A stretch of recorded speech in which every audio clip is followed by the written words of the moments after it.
I'd like to start by thanking the organizers for invitation, and I apologize for being late for my talk, and I also would like to thank the previous speaker for stepping in. It's the second time in my life that it happened, in my entire career. The first time when it happened, John Preskill tweeted it, about this. So, so I will shift gears and we'll talk about building quantum computers and quantum simulators. And the key challenge that we knew we will be facing, we knew it already 30 or 40 years ago, is that eventually we'll need to build these quantum machines and actually make them, really, really good, bring the error rates down. And so at the moment, despite some remarkable progress across many different experimental platforms, the error rates, the physical error rates, are kind of hovering somewhere around 10 to the minus 3. But eventually, if we want to really implement the full potential of quantum computers, we need to bring them down to levels of 10 to the minus 9, 10 to the minus 10, or even lower. And this has been recognized, as I already mentioned, a long time ago. Early on, it wasn't even clear that you can do anything about it. And for this reason, some people doubted that useful quantum computers can be ever built. Of course, the natural idea would be to use redundancy, like it's done in classical systems. But in quantum mechanics, there are things like no-cloning theorem. You can duplicate quantum information. You can measure quantum state without collapsing it. And it wasn't really clear if it is possible, even in principle, to do it. But nevertheless, as most of you know, it turns out, at least theoretically, quantum error correction is possible. And the idea is that you take a qubit and you kind of delocalize it, use entanglement to delocalize quantum information across many physical qubits. And at this point, you can encode what's called logical qubit, and then you can use local measurements, stabilizer measurements, to detect local errors while preserving this globally stored quantum information. And because of this delocalization, these logical qubits of freedom can become robust. They become hard to accidentally manipulate. And this approach is believed to be essential for any practical large-scale quantum information processing. Just kind of maybe stepping back, so this year is 100 years of quantum mechanics. It's also about 30 years of quantum error correction. And I would like to really point out that this is really a fundamental new insight. And kind of, going back 30 years ago, there was at the time a famous debate between Ralph Landauer, who was actually, I think, at IBM at the time, and Peter Shor. And Landauer, who was at the time an authority in all things computation, was pointing out that basically, this quantum computation is fundamentally analog evolution. And it's, of course, important for things like quantum simulation. It's central, I would say. But he said, well, OK, so show me the curve, which is kind of similar to what exists for the kind of classical transistor. This classical transistor, it is what makes classical computation possible. So this curve should have this kind of nonlinearity. And basically, it requires erasure, it requires dissipation. And then on the other side, there was Peter Shor, who was a pioneer in quantum error correction. And there was a famous debate. And basically, Peter summarized it recently in one of his talks. Is my rebuttal in retrospect, just like quantum objects are both waves and particles, quantum computers are both analog and digital. And so this actually is a fundamental insight. And you will see how it starts now playing out in the experiments. But to make things maybe a little bit more specific, this is an example of perhaps the most famous error-correcting code, quantum error-correcting code today. It's a toric code, or in this case, is a surface code. So basically, where you take the qubits and put them on the square grid, and basically you build this quantum error-correcting product from the code from the product of two classical codes. One of them corrects bit flips. One of them is a repetition code which corrects bit flips. And it corresponds to this kind of logical operator kind of going from kind of top to down. And then another one corrects phase flips. And that's, basically kind of corresponding to a logical operator going from kind of left to right in this case. So, and basically, the stabilizer products checks here are just this kind of products of 4 operators, products of 4 Z operators, and products of 4 X operators. And in the protected space, they should all be +1. And so if an error occurs, then what will happen is that 2 stabilizers around this light up, and then potentially you can detect this error and correct it. And if you make this code larger, if you increase the code distance, then you have more possibilities for checks, but you also have more possibilities for errors. So it turns out that this system has this so-called threshold behavior, and basically, below certain probability of error, which in this case is about 1%, if you increase the system size, the error will decrease, and that's kind of the central idea of quantum error correction. So it was this really theoretical breakthrough, which kind of really, you could say, caused the field of quantum computing to take off. And eventually, we'll need to switch from doing experiments with physical qubits to logical qubits. And kind of that's at least what most people in the field believe. But working with logical qubits is actually very challenging. And in fact, up to very recently, only a small kind of prototypes of 1, 2, or 3 of very small logical qubits have been realized in the laboratory.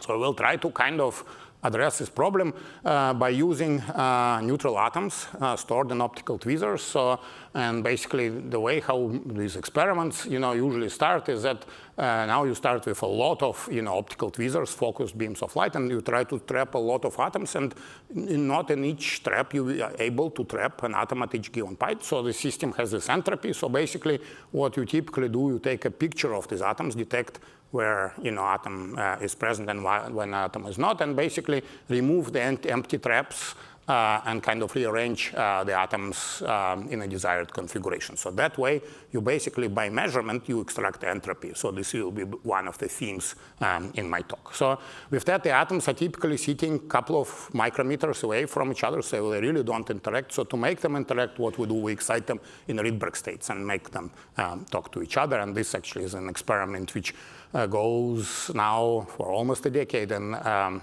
collaboration between my group, the group of Markus Greiner, and a group of Vladan Vuletic. So this field is by now kind of rapidly growing and expanding field. So there are some exotic atoms being trapped, and arrays of them is being created. You can also combine these ideas with optical lattices. You can also trap molecules. So here are some examples of exotic arrays which have been created. On the left side is an array of 2 species, rubidium and cesium, then the Hannes Bernian's lab then in Chicago. In the middle is an array of over 5,000 trapped atoms in Manuel Endres group in Caltech. And on the right is an array of over 2,000 sorted atoms in Zhen Weinspan's group in China. So this is really an exciting frontier, because you can now start using this system to study many-body dynamics, build quantum computers, and study, also realize quantum metrology. And there are many complementary tools which one can use. So in our lab, up until kind of very recently, we operated the 3rd generation of the atom array. And basically, the key element here is computer-generated hologram special light modulator, which can project now thousands of tweezers in a vacuum chamber. So the only drawback of the special light modulator is actually it's relatively slow. So to move atoms around, we use a 2nd channel, these 2 cross-acoustoptic deflectors, where you can basically use the radio frequency tones to kind of move around rows and columns of the atoms. And in this 3rd generation upgrade, we had larger systems, high fidelity, and more advanced control, which actually is the key. So, and with that, we actually had a lot of fun. We explored, for example, different types of quantum phases, studied dynamics, built some small version of the kind of topological, our own topological qubit.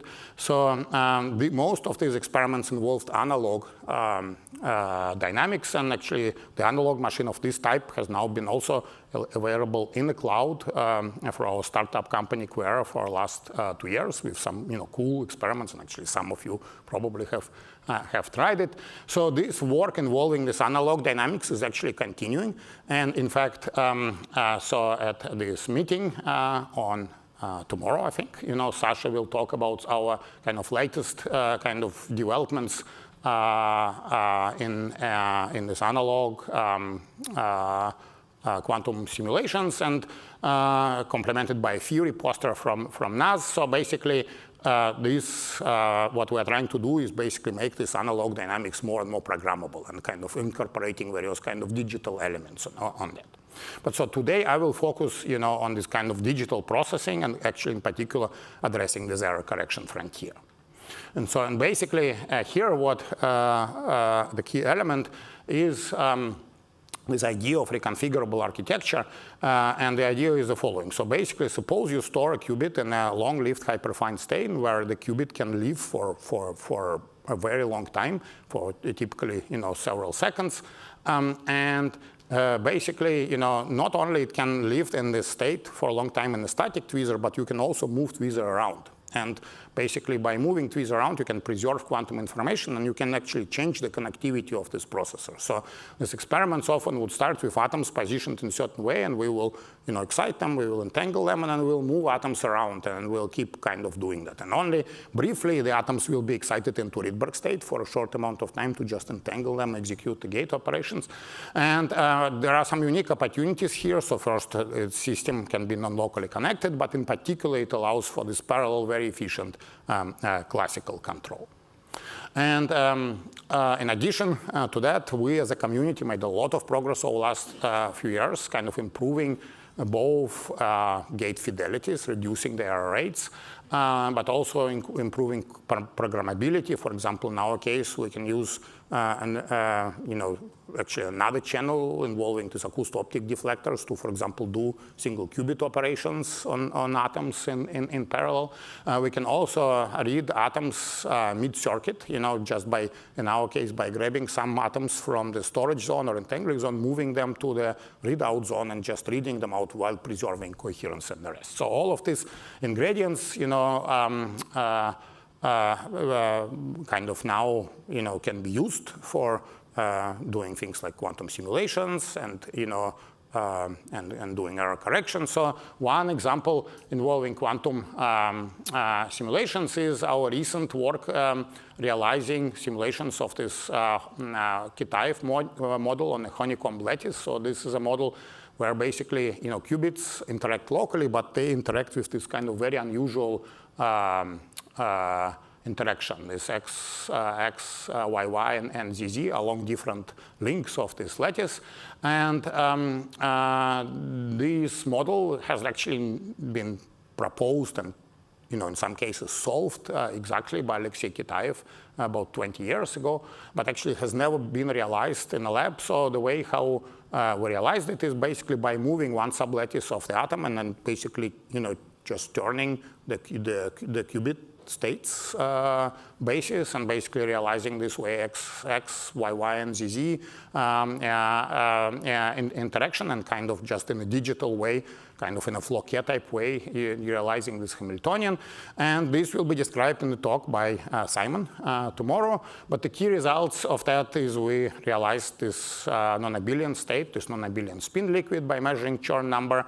We have also studied excitation dynamics, in this case fermionic dynamics, and actually, for example, we could do like fermionic interference experiments, and we also realized a digital Fermi-Hubbard model. So I think this kind of approach is like very promising and very exciting, because you can now generalize it to non-local interaction, add terms, and so on. But the key limitation of this approach is that eventually you are limited by errors. So in this case, in fact, we have done circuits with over 1,000 entangling operations, and in fact we can see the signal or use some tricks, error detection, and so on. But it's clear that if you really wanted to increase this depth of the circuits by several orders of magnitude, you have to use error correction. And we have already started working on it, as many of you know. About 2 years ago, we realized what we call the first logical quantum processor. And so we use this reconfigurable architecture where we had these different zones, where with a storage zone, we can store qubits. We have an entangling zone where we can entangle qubits. We have some ancillary reservoir and this readout zone. So this starts looking kind of like a real quantum computer, like a real computer in this case. And many people, actually an incredible group of students and postdocs really contributed to this development. But the key idea, single key idea, was to actually move over from the control over the physical qubits to control over the logical qubits. And I will illustrate it with one example, and this will be an example of just entangling operation between two encoded logical qubits. So in these two logical qubits, basically the information, as already described, will be delocalized. For example, this could be two surface codes. And so to make them talk to each other, you have to now make these two delocalized, qubits somehow, mesh or somehow feel each other's presence. And this is actually generally quite non-trivial. So, but there is one way how to do it, and it's a very efficient way, and that's the so-called transversal operation. So basically, in our case, what we can do, we can just pick up one of these qubits, bring it on the top of another, and basically entangle pairwise all of the physical qubits in both of these blocks, and actually it realizes the so-called transversal entangling gate. And this transversal entangling gate is actually turns out to be a very powerful thing. So it's inherently fault tolerant, so errors cannot spread within a block. It enables long-range direct connection between logical qubits. But most importantly, from the point of view of control perspective, we really have to start thinking about this entire encoded block as one, like, kind of a single macro atom, which we really, control as a whole. And this is very natural in this kind of optical case with this optical multiplexing and motion. We can really do this. And this is some of the highlight from this previous work, where we basically, for example, realized, Bell state entangled two qubits with distance 3, 5, and 7. And you can see, for example, by measuring this distance 7 qubit, it's clearly entangled. And moreover, what's very important is that basically if you increase the code distance, if you increase the size of this kind of encoded entangled state, the error drops. That's actually a hallmark of quantum error correction. Now, there are some various interesting caveats here. So, for example, this result was obtained only if we kind of decoded these qubits jointly. We did not just decode one qubit independently of the another. And this is connected to the fact that in these transversal gate operations, the error propagation is nearly deterministic, so one can make use of that. There are some other caveats here, that it was just one round of error correction. In practice, you have to extend this to many rounds. But first, there are two important messages here. First, these ideas of quantum error correction clearly work, but it's also an exciting frontier. The fact that, for example, you can use correlated decoding is something which now in foresight is obvious, but this has actually resulted in this kind of whole new direction, kind of the idea of algorithmic fault tolerance, which I will maybe mention briefly later in my talk. And so at that time already, we actually started kind of going from this kind of simple 1 or 2 qubit cases to more complicated code. So here also inspired by our colleagues at the Institute for Robust Quantum Simulations, we actually have done a scrambling experiments with 48 logical qubits. Basically, in this case, we realized 7-dimensional hypercube kind of connectivity. Basically, this is a kind of a logical, this circuit with logical qubits, and basically one can see that when going up to 48 logical qubits, the performance still improves. And this is actually a fast scrambler, describes physics similar to the what happens in a black hole. So it actually really shows that this use of these logical qubits is now starts to be kind of relevant for tasks like quantum simulations and so on. So kind of looking ahead a little bit, so last year was super exciting in this kind of quantum error correction land. So there were many experiments, you know, you all probably heard about experiments in Google. I mean, Quantinum has done some work, also some very nice work has been done at Quera, demonstrating magic state distillation. So there is some new theory concepts emerging already. But at this point, one could take a step back and ask, so now all of these nice ingredients are being demonstrated, so what would it take to really start kind of deploying them? And what I mean here is realizing like deep circuit kind of universal quantum, you know, computation or quantum simulation. So there are a few key requirements that one has to fulfill. One of them, clearly, one has to operate below threshold. So several experiments now have reached this regime. But this is by itself not enough. So first off, you have to operate on these encoded qubits efficiently. Moreover, you have to enable universal operations. So by going away from physical qubits and starting operating on logical qubits, you sort of this computation becomes, you know, once again digital, right? And remember this, we want to have this nice unitary evolution. How can we achieve that, you know?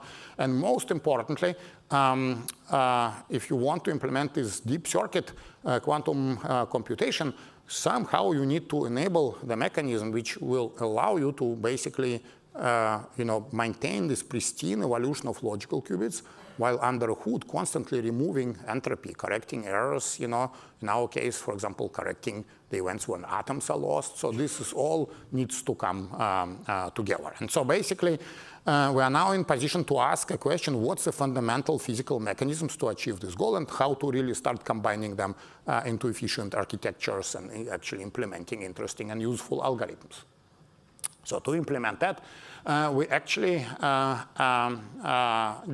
developed several new experimental tools. We call it kind of generation 4 upgrade. So one of them is a state selective low Soros readout of atoms, which allows us to reuse the atoms. And the idea is the following. So usually, you know, our atom is trapped in optical tweezer, and there are two hyperfine states, you know, 0 and 1 are trapped in this tweezer. Usually, if we want to read them out, you know, what we'll do, we'll just, you know, kick one of the states out of a trap and image the other. So this, you know, results, you know, basically in a method which is destructive. But what we can do instead is we can actually pin one of the states, for example, with optical lattice and move the other state away, and at that point image these two atoms. So that way we can actually determine whether the state was 0 and 1. But also we can determine if the atom was lost. In this case, none of these bins will be full. And we can also basically reuse the atom afterwards. So this is the movie kind of demonstrating this, this method. So the specific kind of experiment which is done here is actually Rabi oscillations on these hyperfine states. You already see there are several advantages. So first off, you know, as I already mentioned, this method allows for atom loss detection and replacement. And you can also then recool and reset qubits. But also one of the things is that actually considerably speeds up experimental cycle, which actually also will be important in the next, in the near future, I would say. So, okay, so with this tool, what we can now do is we can try to, for example, repeat this experiment of the time that Google has done. So they just had one surface code, and they just did multiple rounds of the error correction. So in our case, what we can do, we can just unseal array, take unseal array, and basically kind of locally, you know, do this, you know, the stabilizer measurement and then move them to the readout zone. And the typical result of this experiment looks like this. So basically, you know, when you measure these qubits, you sometimes find them in a 0 state, sometimes in the 1 state, but sometimes you have these qubits basically are missing here. So that corresponds to atom loss, and this atom loss turns out to be super important information. So for example, if you start, you know, decoding this QC code, you find that this atom loss information is super useful. So these are the data showing the comparison between this QC experiment with code distances 3 and 5. So with coexistence 5, the performance improves, the error goes down. But in particular, it goes down differently depending on whether you use loss information. So this is the point without using the loss information. And also, it improves depending on the decoder that you use. So in fact, the best performing decoder here is based on machine learning, which actually very quickly kind of figures out if the atom was lost and what type of kind of error was occurred and so on. So basically, the result of this experiment is actually we're very kind of operating in a very comparable regime as, for example, Google's Willow processor. But we have a very clear path to actually improving the performance. In particular, 60% of the error is actually what we call kind of miscalibration error. So these are just imperfect calibrations. And there is basically a potential to drastically decrease both that and also an entangling kind of gate error. So, and again, the physical, what happens at the physical level is very important. For example, this atom loss plays a big role. But at this point, we don't need to stop at this one physical qubit. So what we can try to do is we can try to see if this kind of multiple round of error correction would also work if we do quantum logic. And one way how we can do it is by moving atoms, by doing this transversal gate. We can also compare it with the more conventional way, where you basically do something which is called lattice surgery. It kind of sounds scary, and it's kind of a little bit scary, actually.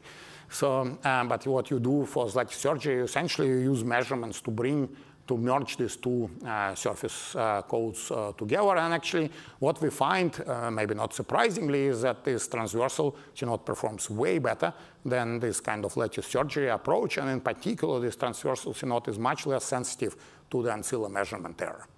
And that actually really points out to fundamental difference that the role that ancilla measurement plays in these two approaches. So in one case, when you do transversal gate, it's just used for entropy removal, whereas in the other case, the measurement is what implements the gate operation. And actually, it has quite dramatic consequences.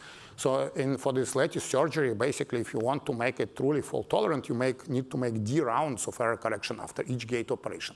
So here, instead, in transversal gate, you actually can make few gate operations before making the QC cycle. In fact, the optimal number seems to be around 3, and there are some actually good reasons for that. It basically depends on how many errors you introduce, while entangling versus and the ancilla measurements. And it really has actually quite significant implications, both in understanding the physics of what's going on, but also in terms of how much error correction you will need to do for large-scale algorithms, and in fact implies factor of maybe around 100 or so of saving for large-scale algorithms.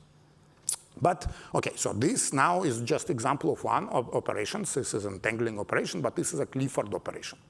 And as already mentioned, basically now we are dealing with these error-corrected qubits. Everything is digital. The question is, can you build now universal circuits? And in order to build the universal circuits, we clearly need to do some non-Clifford operations. We need to create some quantum magic.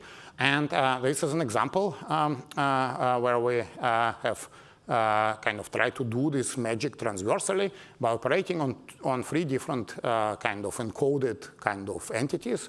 One of them is just classical repetition code. Another one is 2D color code. Another one is 3D color code. So basically, it turns out you cannot do magic on kind of 2D systems. You have to go to higher dimensions. And actually, this becomes really apparent. So basically, if you just apply this global phase, what you see is that you see these different plateaus. But in particular, for this 3D color code, you see the plateau which occurs exactly at this kind of values of phase pi/4, here and above. And basically, this is is an example of this non-Clifford operation. And it turns out that there is a very deep link, between kind of entanglement logical magic. Because basically, like for example, like these transversal gates are extremely robust. So for example, if your surface code one stabilizer, was +1, was -1, was not perfect, you can still do the gate and keep track of this propagation, and basically you can just keep track essentially in a software. But for example, to realize this logical magic, these all stabilizers in 3D kind of color code has to really be perfect. And in fact, this is also connected to things like Bell's inequality. So in fact, we can realize this, we can test the Bell inequality by doing the transversal gate between 2D and 3D color codes. And in this case, you basically readily you saturate this kind of CHSH inequality bound. So there is a, but I think this all points out to some very interesting kind of connections, which I think are not completely understood yet. But so this is just one T-gate, one unit of magic, if you want. So, but one can readily now utilize these ingredients to actually build kind of arbitrary rotations kind of very efficiently. And the way how we do it is we use teleportation here. So basically teleport one of these T kind of gate to another qubit and make another teleportation and continue. So it's actually, this procedure is analogous to measurement-based quantum computing with this 3D color codes. And kind of very rapidly you start building basically kind of nearly arbitrary rotations with actually very, very high precision, with basically digital precision.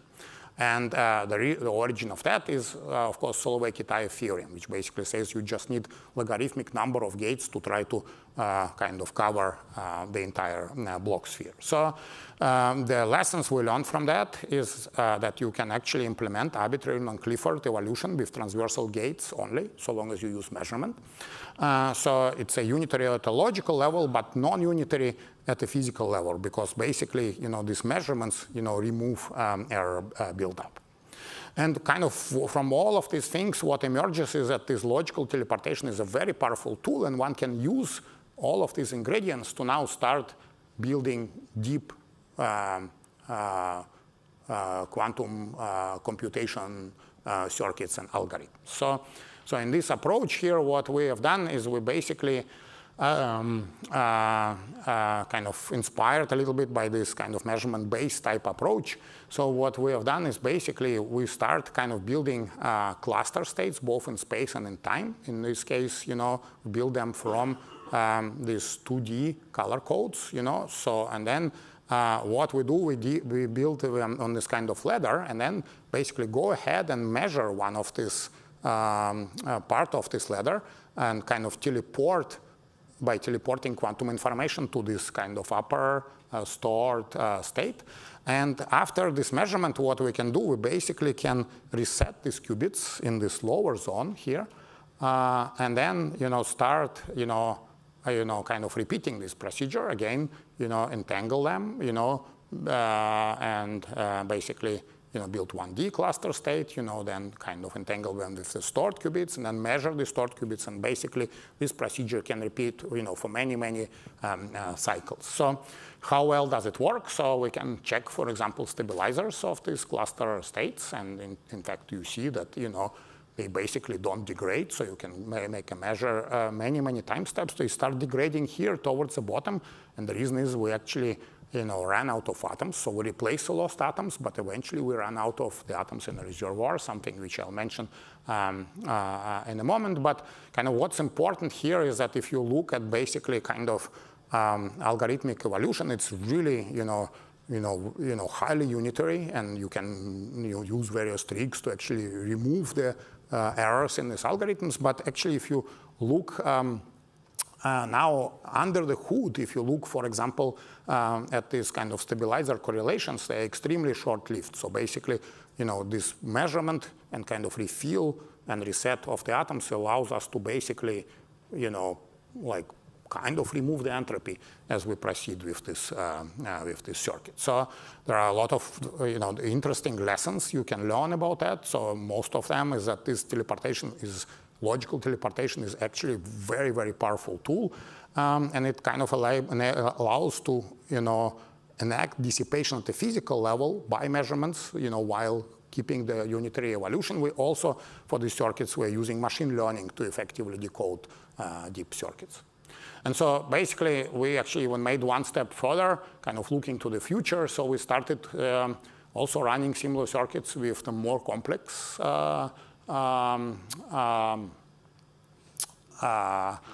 QEC code. So this is an example of the so-called high-rate code. It's a code in which in 16 qubits you can encode physical qubits, you can encode 6 logical qubits. And so we basically use 16 of these blocks. So this is the circuit to encode just one block, but we encode 16 of them. And basically, again, what we do here, we build this kind of cluster state out of them and kind of build a 2D cluster state and then just measure one row at a time, teleport the information to another and just, keep going. And this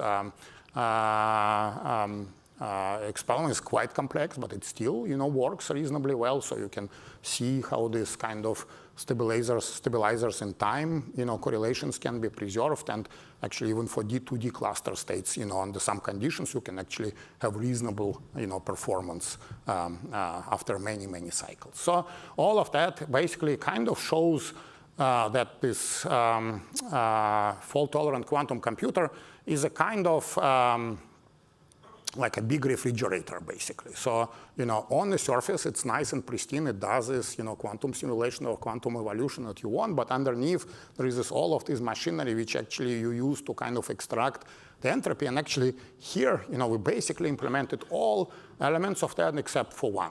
So eventually, in these experiments, we just run out of reservoir atoms. We basically, we need, fresh supply of these atoms. So in the experiment in a separate lab, we're actually addressing this problem. And the solution is here simply is to separate the zone in which you do this quantum computing experiments and the zone in which you prepare the atoms. So this is actually this so-called magneto-optical trap, which normally is a source of these atoms. And basically, we transport these atoms between these two zones with these two moving optical lattices, so it's like conveyor belts. So this is how this picture looks like at this quantum computing zone. So we bring every 200 milliseconds, we bring a fresh supply of atoms and then basically extract the atoms into this imaging and preparation zone and then move it to the qubit storage zone. So we actually can extract quite large number of atoms per second and prepare a lot of fresh qubits per second. And this experiment, we used it to actually maintain kind of indefinitely reservoir with over 3,000 atoms. So this is just really quick, some results of that. So basically, you can keep this reservoir, almost indefinitely. You can also keep the qubits polarized because you can just throw the old aging qubits and bring the new one. And you can also even maintain the coherence. So at this point, it's completely classical. You just throw away the old kind of decohering atoms and bring the fresh atoms. So this is a movie showing how we can actually build and maintain this 3,000 qubit array, and basically, combined with the technique which I just, described, I think it's really a promising and exciting future. So I think I've used up my time. So with that, I would like to thank all the people whose blood and sweat resulted in this work, and also our collaborators at Quera, and thank you very much for your attention.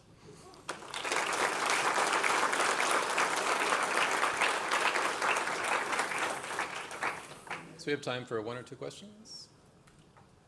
Yeah, Brigitte. Hi, Misha. Thanks very much for the talk. Great talk. So I have a question about the very last part. When you have your continuously operating processor and you're bringing new atoms, so if you know the state of the atoms you already have, then you can bring them in and initialize them, right? But how would you, so that's how I see you could maintain coherence for memory. But how would you integrate them seamlessly into a quantum computer that's doing gates? So, thank you, Brigitte. Thank you. Very nice question. So indeed, what I mentioned in the last part of my talk is this way to essentially build this what we call ancillary reservoir, right? So what you would do, and what we are doing now, is we will combine these kind of things which we have done in the first part of my talk with what I've shown at a later part. So you would build this quantum error correction machinery, and you would kind of do this measurement and syndrome measurement and basically detection of atom loss, and then use the atoms from the reservoir. That's the idea. Yeah. Maybe one more quick question. Thank you so much for the amazing talk. Yeah, so I guess a big question for me looking forward is possibly scaling this even further past the thousands of atoms array. And I'm wondering, how big can we conceivably make these traps? Like thousands, tens of thousands of atoms in one array? And at what point are we going to have to start transporting atoms maybe to separate arrays, or maybe making some sort of transduction system so that we can communicate information between different freezers and stuff like that? That's a great question. So it's very clear that these techniques which we already use now, will work for, tens of thousands of atoms. I mean, there is a very clear path. So the question is, when do we need to start kind of thinking about kind of new things? So there are a lot of tricks one can still play. There are a lot of, if we are not using our light power efficiently.